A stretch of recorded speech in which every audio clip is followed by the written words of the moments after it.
Okay, well, we'll get started. I'm sure we'll see some people creeping in as we go. But thank you very much to everybody that's joined us this afternoon here, and morning for Patrick, who's joined us from PTZOptics and HuddleCam. So the purpose of today's session is hopefully you've been told it's definitely not a webinar. We're not going to go through speeds and feeds of individual product. What this is very much an open forum. If you've got questions, please feel free to chip in at any time. Myself and Patrick, I'm going to go through and with Patrick, and we're going to talk about the products and the solutions and the PTZOptics and HuddleCam HD have to offer. And if it strikes any questions that you want answered, please jump in at any time. It is an open forum discussion today. So as I said, we've got Patrick on the call with us. Patrick is the International Business Development Manager for PTZOptics. The products that they have that they offer and the partnership that we've been working together on, myself and Patrick, for a few years now in different guises, but through Northamber, we've been working together since about February this year. And with everything that's going on in the world now, the evolution, the video evolution is really upon us, and the use of video communication is more and more prevalent in so many ways. And the avenues that PTZOptics and the team there at Haverford have been have the experience in, allow us to maybe take some of the things that have been going really successfully over in the States, where they've been prevalent for a lot longer, and in certain areas, and things that we can feed back, and market changes that we've had in the UK and in Europe. So we're going to talk through some of these things today around some of their technologies and some of the solutions that they have that they're offering. So I'm going to go straight in with I've probably mentioned some of the things, and some of the things people will know, some hopefully some of it that you won't know, and it'll be interesting for that. But Patrick, the PTZOptics and HuddleCam, I always talk about both of them. They're two separate parts of the same company. Could you just give us an overview of the differences between the two parts, please? Correct. Yeah, it gets a bit confusing, even for myself sometimes. But we primarily split the brands because they cover different industries or different avenues. The HuddleCam HD side is a USB camera line. It's USB 2.0, USB 3.0, various PTZ speeds, a couple other solutions like our HuddlePod Airs, right, where you get some wireless speakerphones. But it is a USB-based product line for your cloud-based video conferencing, whether it's your life size like this, or Zoom, Skype, Google Hangouts, you name it. You can pretty much plug and play. You can use it all. The PTZOptics line is a bit more varied. It does serve a slightly wider array. We do make a USB model as well, so you can get some of those VTC applications as well. Like I'm using right now, I have one of our old PTZOptics cameras, just plugged USB into my camera, into my computer. But it does serve other industries, like particular broadcast and new live streaming solutions. With PTZOptics, you get HDMI outputs, SDI outputs, and a lot of what's up and coming IP live streaming, out of the camera, right? There is an encoder in the camera, so you can do an RTSP or an RTMP feed right there in the camera. So it's a bit more varied. There's more outputs, slightly higher chipset quality. So it's a slightly more expensive, but it's much more flexible in terms of its application. So it's just important to distinguish the differences and the use cases between the different industries, say traditional broadcast and live streaming, and some of your more video conferencing solution side. We manufacture both lines, but to kind of cover the broad spectrum, it's the same way that maybe Sony or Panasonic will create some broadcast solutions, but Logitech doesn't play in that space at all. So we wanted to cover the wider array under the core camera manufacturer. Great. Perfect. Hopefully that's clear for everyone.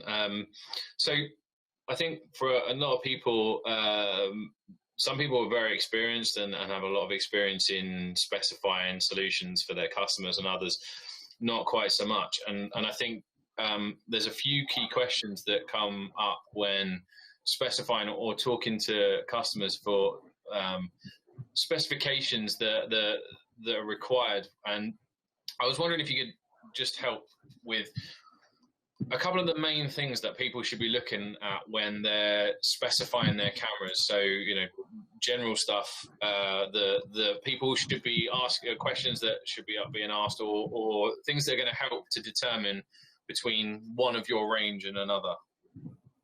Yeah, there's a couple, I guess, rule of thumbs, if you will. Primarily, what comes to mind is use case, right? What are they trying to accomplish? Like any good, audiovisual technician, you kind of want to solve their problem, and what that is, right? So what do you need, right? Is it a video conferencing application? Are they doing, 50 huddle rooms?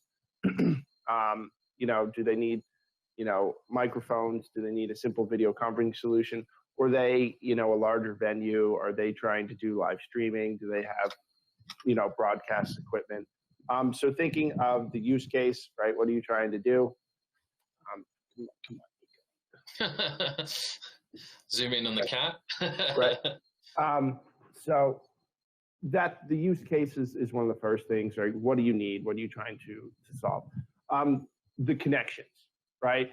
So with that use case, with the two camera brands, like I mentioned, what do you need, right? Are you setting up a video conferencing room, a huddle room, where you need, you have a host PC, or people are bringing in their laptops, people just want to connect USB, right? If they're working with PC applications, Huddle Cam HD is great for that. Simple video conferencing solutions, USB, there's not a whole lot of equipment needed.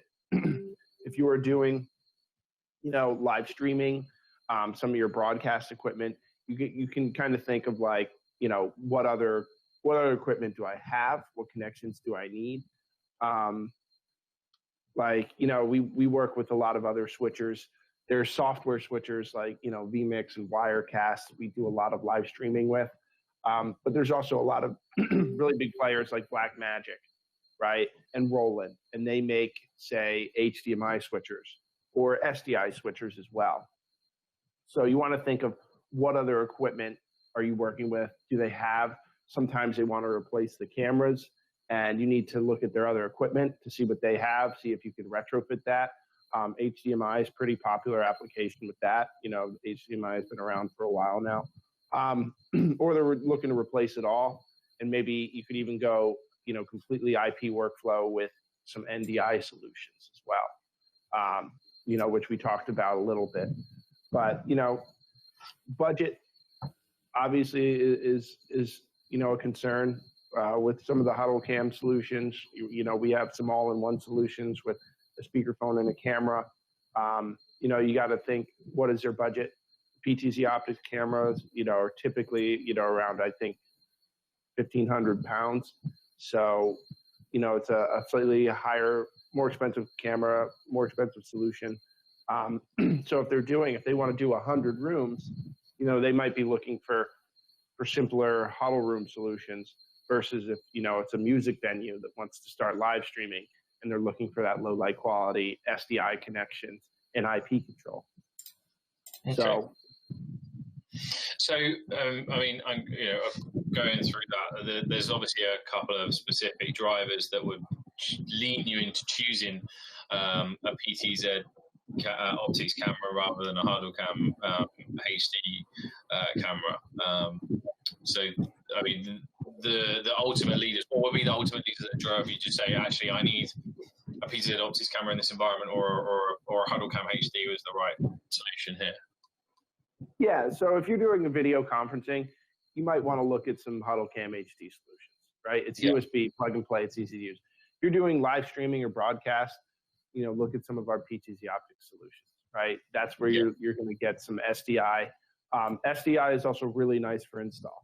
It's easy. It's a broadcast cable. It's been around forever, and you get something like about 100 meters before you need to extend it.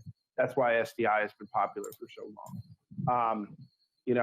In terms of zoom, we say, up to say 15 to 30 feet, 12x, 10x or 12x optical zoom is going to be plenty. 30 to 50 feet, you're looking at 20x optical zoom, right? 50 and above, 50 to 70, we do have a 30x optical zoom. So what would that be in meters? That's 5 meters, 10 to 12. Your 15 meters is 20x optical zoom, and then 15 plus is you're looking at 30x. And we do have that wide range of optical zoom selection as well. Yep, excellent. So hopefully that's helpful to everybody when looking at choosing or selecting which of the products that they're looking at.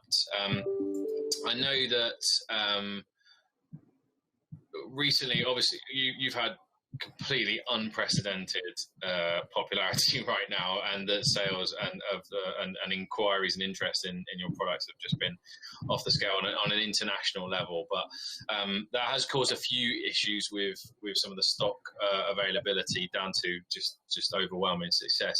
I think for some of the people on the call are aware of the situation, others that maybe not. So I was wondering if it would be possible just to give us a real brief overview of what's going on with that situation right now. Yeah. For those that aren't aware, we have seen lead times go from about 1 to 2 weeks, upwards of 10 to 12. There's a couple of things for that. One is global, worldwide chipset shortages in the camera space. We are competing for those chipsets against, the powerhouses like Logitech and Microsoft. We have millions of dollars going just into chipset allocation. So there's only so much we can do. And we use various Sony and Panasonic chipsets. So it's not like, we're using run-of-the-mill chipsets or, no-name chipsets. These are major corporations that are having shortages, down their chipset line manufacturing. The other thing is global shipping capacity, right? So it's down, even sea freight, right? Ocean freight is down, I think, over 50% or more. I used to work in logistics before this first job, and 60% of ocean freight is controlled by the top 4 players, top 5 players, Maersk, a couple of the other ones. So, and they're down by 60%. So air freight, I believe, is down, especially, flights to Asia are down over 80%. So available shipping capacity, when we do have product available, it is increasingly an issue. So it's an extremely volatile space right now. And we are fighting for chipsets, limited global shipping capacity, as well as, with the extreme growth we've seen, we've done all of last year's business in the last 3 months. So, we are facing just manufacturing capacity at the moment too. So yeah. we are doing our best. We have allocated millions to chipsets. We have increased manufacturing output. So there's a bunch of hurdles. We are getting stuff in. We're starting to see stuff roll in slowly over the next 2 months. So that will hopefully alleviate that. And I sent you that article by the BBC going over, the chipset shortages and the chipset capacity. So these are major organizations that are reporting on this stuff. And it most likely will be like this for the next foreseeable future. Yeah, we know we've seen some of your competition that have extended out lead times further to November and a further afield, and major corporations. So, we're aware of those things, and I think hopefully we're starting to see a little light in the end of the tunnel. We're starting to see the cracks, and the I know that you guys have worked really hard to secure allocation and wherever possible to make sure that we get that in. So and I think it's in a way is testament to the quality of the product and the solutions that you're providing has put us in this situation. But we couldn't go through this conversation today, I don't think, without touching on it at least. So and we're well aware. We do appreciate everybody and their patience. Like I said, we've done all of last year's business in the last 3 to 4 months. So trying to up that manufacturing capacity. We are, we pulled out all the stops. The funding is there. We have secured, millions of dollars in chipsets. And I think you did just get, a relatively decent shipment in. Yeah, there was some in country, definitely, but so that's cool. We can hopefully we can start to move this forward, and you guys will get your allocations on those, and we'll be able to take that. Get that stock back into the country, and we've got back orders in place, so the stock will land soon, I'm sure. Fingers crossed. So moving on to something, I know we touched on it really briefly, but I think it's such an important part of the technology that you're working on now, and I know the NDI capability has become so prevalent. It's almost become essential to a number of the opportunities that we've been working on. And some people know what NDI is and really understand it and are able to talk about it. And then there's the rest of us who know a little bit, but probably could do with a bit more information as to exactly what NDI is, how it works, all that sort of stuff. So not wanting to go too far into speeds and beads and everything else, because I know it's NDI ability is not a specific product to you. It's a piece of software that's being utilized for another manufacturer. Could you just give us an overview, really, of what NDI is and what it does and why it's so important now? Yeah. So NDI is very interesting. Like you said, it was developed by NewTek. So NDI is a next to no latency video over IP standard. And you can go onto our YouTube page, and we've done, say, speed tests between NDI and SDI, and it's similar. So the entire idea is that you're going to get SDI or HDMI level latency and quality over a network. And I'm not an expert on it, but all the conversations I have with our engineers, why we went down this way, is that it really opens up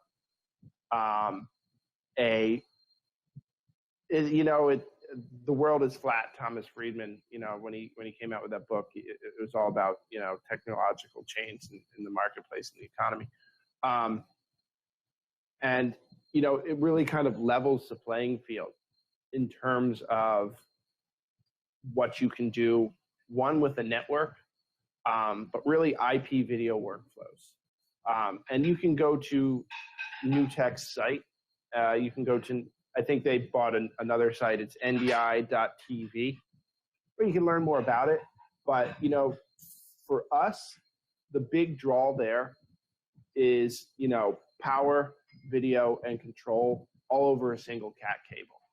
That's the big draw from us as a camera manufacturer, or you that is looking at, IP video workflows.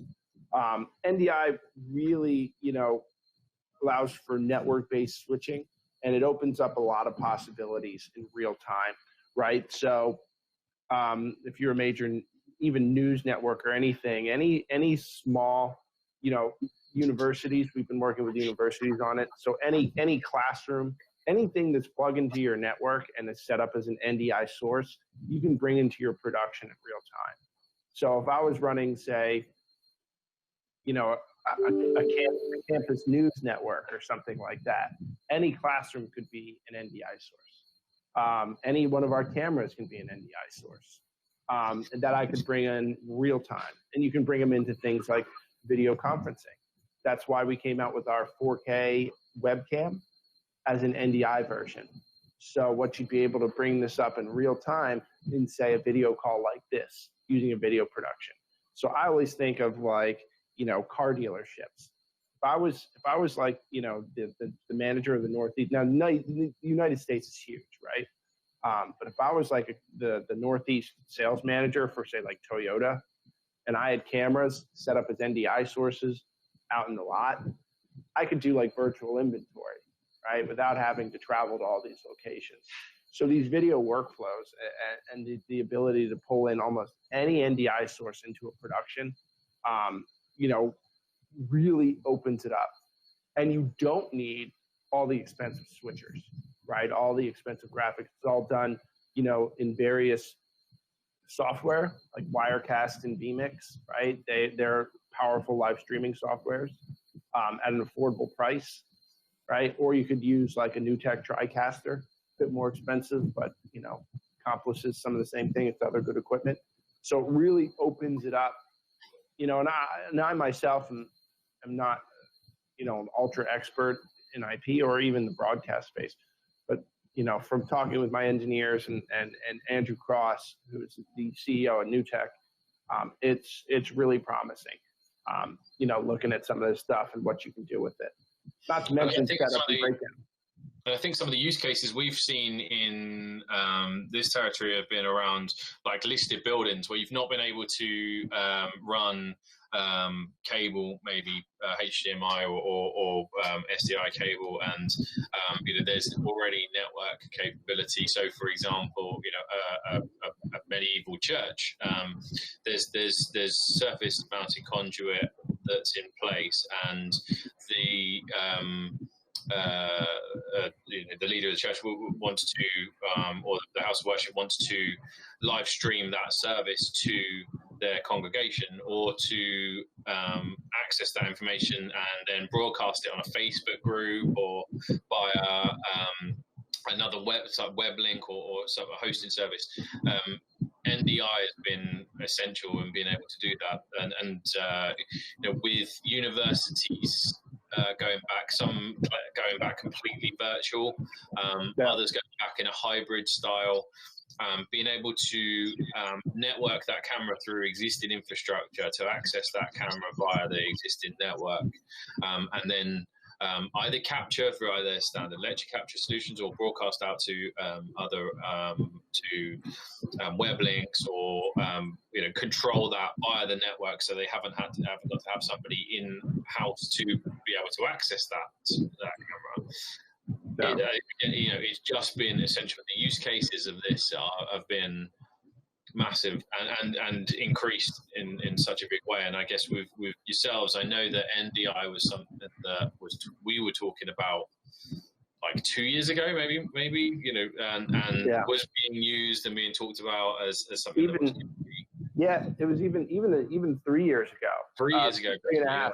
It took us about a year and a half, almost 2, to come out with our NDI solutions. So we've been talking about it for some time. And yeah, like I said, I forgot about the listed buildings, right? You guys do have a lot of, you know, restrictions in terms of some of the installs you can do. But, you know, yeah, it is pretty famous. And like you said, all on existing network infrastructure. Right, so you can end up saving a lot of money, right? Because it's cat cable, right? So no expensive or heavy, right? SDI cable, no need for HDMI extenders. You know, most cat cable with a PoE switch, you can go up, I think it's around 300 feet, so almost 100 meters. You know, a little bit less. So, you know, no HDMI extenders. You're looking at cutting out a lot of these pieces. It's could save substantial amount of money.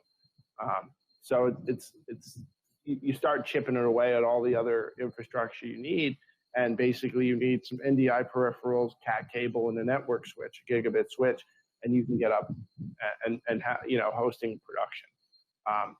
So I know SDI cable is quite heavy. I don't know. I've had to run it for the trade shows and stuff. I don't know if any of you have had to lug around SDI cable, but it's coaxial cable, so it is quite heavy as well. So to be able to move away from a lot of that, there is a lot of benefit to it. And I guess at this stage, has anybody got any questions or anything that's immediately sprung to mind? I'm conscious we've been talking a lot, but no worries if not. That's fine. It's not a problem at all. So who needs questions? No, it's fine. We keep talking. It's no problem. So I know that you guys have a huge presence online, and probably some of the best I've seen from any manufacturer on producing content for support of a customer base. I've seen your team have done, how to set up a video solution in a house of worship, how to do a live stream for esports. You guys have done a huge amount of that. That's all free. That's all, people can access that, can use that for themselves. There's no restrictions on. It's all up on our YouTube channel. We live stream at least once a week, so we're always doing some stuff. We recently put on some summits as well. With the President Summit, we had about 2,000 or 3,000 people on there, where we had a live streaming portion on Facebook and I think YouTube, and then a professional development portion that was private on Zoom. So, one of the things we've done recently with especially all this COVID stuff is virtual ticket sales, stuff like that, right? A lot of music venues, we've been working with a lot of music venues that want to do that. And there's services that offer that, but putting video into some of these locations is step one. So, we do a lot of that stuff. We had a really good one on with a virtual campus tour the other day. That was really interesting, where they went, with students not able to access the university campus, they were able to provide a virtual tour, and your guys did it with like a backpack camera, live streamed to attendees. I thought that was a really interesting use case for these products, and there's just so many different ideas that come out from these things further outside of the standard office scenario where you would expect to do that. We were talking yesterday, gone are the days where you have you used to book out a VC room and you'd have your technician go in, set it up, plug it in, make the call first, send the information, make sure that it was point to point connected with a contact on the other end, and then you'd be able to use the video room. Now we're all sat wherever we are in the world, watching this and talking to each other, via video communication. Yeah, and those rooms were all like $30,000, right? Yeah. So you think about how complex it was, right? And from loads of people that I talked about, right? You think about the complexity and how it was never used, because you have all these old like VP people, right? All these like vice presidents and executive team that need to use the thing, and it's so complex they saw that adoption rate was so low because they didn't know how to use the damn thing, that it wasn't worth a $30 or $40 or $50,000 investment. And now for less than a cell phone bill here in the United States, I don't know, my cell phone bill average around $70 or so, but for $14.99 you get a Zoom room. So talk about a scalability and accessibility. And you look at how younger generations, obviously right now we're all forced into remote remote scenarios. But you look at how a lot of the younger generation is consuming video, especially with look who came out with live streaming services in say the last 5 years. YouTube, Facebook, there was Vine, Instagram. I don't think there's a live streaming, but LinkedIn Live, we got early beta access for LinkedIn Live. LinkedIn needs a live streaming service to compete. So, you know, you do have like a lot of people that are looking at these different venues for video and how the younger generation consumes it, right? They're talking about banning. And the explosion of TikTok nowadays is just massive. And they're banning it here in the United States, you know, in a lot of places. Microsoft buys it. Yeah, exactly. You know, it's a bit funny with the current regime we have here in the United States. But, you know, yeah, like they're consuming video. Most people want video. You know, I have some good stats on my PowerPoint, but I left that at home because I can pull it up. But, you know, there's something like, you know, like a video gets reshared or retweeted 1,200% more than like an article, right? Nobody wants to read anymore. You know, businesses that use video on their like e-commerce profile or whatever, or on their social media apparently does, you know, it's related to a 49% increase in revenue, ourselves included. You know, we're a camera manufacturer, so we use a lot of our own cameras, like, obviously.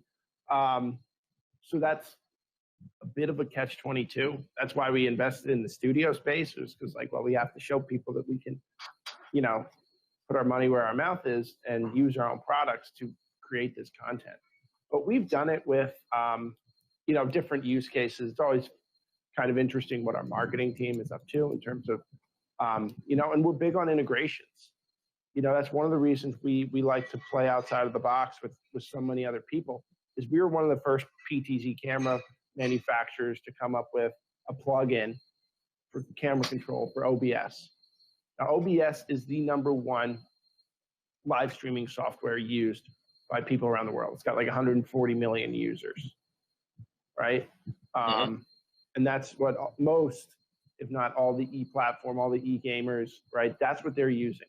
We were one of the first camera companies to come out with a plugin. So it's open source, right? That's why OBS is so popular. It's free, it's open source, it's part of that open source community. But we are, I believe, still the only, if not the first, camera manufacturer to build a plugin for OBS, right? So you can get camera control as a dock right there in your OBS profile or whatever, you know, your UI. We are the first, if not the only, camera manufacturer to get PTZ control built into Wirecast, right? We were the first. I know we were the first, but not necessarily the only, you know, to get camera control into vMix. So we are constantly reaching out with partners. We worked with Roland, right? And they're an extremely large company. And we now have some camera control options with one of their switchers. So we're always, you know, reaching out and working with so many players in this space because, you know, being accessible, working with different companies and building in that accessibility is what drives a lot of the content. Content is one thing, but you want to make sure, you know, you have options, you have that accessibility, you know, especially, and I could go on and on about video, but I think, you know, I think the thing that as I found more and more interesting as we've been working together and we've been working with you know, integrators and our customers and people have brought us more and more interest in use cases or ideas and things they want to put together. That's been it's opened up so many more ideas, you know, where we had a person that would maybe be presenting to multiple people or a way of communicating visually. The now ideas that have come out of that you know, that we wouldn't have considered in maybe previously as have been phenomenal. You've brought up, you know, car showrooms and churches, esports. You know, there's so many. I mean, we've had sales into, you know, video studios where, you know, they've not been able to put people in close proximity with each other. So they've had to control one person controlling cameras from a remote location. There's been so many different areas, and virtual tours and virtual experiences have just become almost normal now of not being able to go and see these things in person, but we can go and view them through a display via a live stream, via a recording, via something else. And you know, I would urge everybody that's on the call to take some time, if you get some time, to go and have a look at the YouTube channel that PTZOptics have put together, because, you know, like I say, you live stream once a week. You at least you create content that is really useful when discussing with customers, you know, potential use cases. And the amount of content and information that you guys provide, as I said, is second to none. I really have not seen another manufacturer that's created so many different things, because it's almost like you guys are excited about it. What else can we do? What can we do next? How can we, you know, use our cameras differently? And how can we not just use our cameras differently, but talk to our customers about how they're used differently? So I think that that's really, really useful. And if you get some time, and you know, I think most people got stuck in a bit of a YouTube rabbit hole, but there's so many videos there that you can have a look at and share with your customers and clients to support your sales and sales growth. So definitely have a look at that. Right. Go ahead. So, yeah, we're coming into near the end of our session here, but if anybody has got anything, then get anything they want to ask, please chime in. I've just, you know, for my mind, you know, we've got a ton of products that they've got, and you've got lots of different technologies that can be used in so many different ways, and they're so versatile with their use cases. I think it would be great if you could give us just an overview. If there's one thing that you'd want everybody on this call to take away, and everybody that's going to watch this back after to take away, what would that be? Right. Well, just that we offer some very flexible solutions. There's an extreme demand for video. And there are use cases where, you know, you might not be aware. Like I said, we do a lot of live streaming, right? With now houses of worship, we're always a large part of our market, but ever since COVID, it's gone absolutely crazy, right? So people not only, you know, are looking for these solutions, but they need them, right? People want to stay in touch with their congregations. Universities want to offer education to their students. Telemedicine, which I didn't really talk about today, but is a rapidly growing front, you know, is done so for mental health services and to keep, you know, first responders, you know, out of contact as well. So there's, you know, almost every single vertical, sports, esports, medicine, education, corporate, are looking for some form of video solutions. And realizing that we have those solutions available is a good place to start. You know, the accessibility is now there, right? Whether it's live streaming or video conferencing, right? Your Skype or your Google Hangouts, your free solutions to your Zoom rooms, to your life-size rooms, right? That's now, you know, incredibly accessible, right? It's affordable. You can, for $15 a month, $20 a month, you can get multiple users and get up to like 50 video participants or whatever. So that's affordable. You know, with OBS, think of your esports, right? Or Twitch.tv. I didn't even mention Twitch. I forgot all about Twitch. We have a plugin for Twitch too. We now, you know, that's free. These are all free solutions. Facebook groups, Facebook live streaming. We've seen a lot of churches move that way. That's free. You can't beat free. There's nothing more scalable than free, than reaching out, you know, to your connections via video. So just the amount of people, you know, the real life effects it has had on people's lives in terms of connections, savings, and transforming professional environments is absolutely outstanding. Whether you look at it from a complete outreach, say your YouTube and Facebook channels, to quite literally corporate savings, right? Our partner in Australia, was traveling. They're based in Sydney. He was traveling to Perth, which, if you're unaware, is like it's west coast, east coast of Australia. So he was going there at least once a week, and that's like 4 hours one way. So that's 8 hours on a plane. And he was able to cut that out using our cameras and Zoom. So that's substantial savings.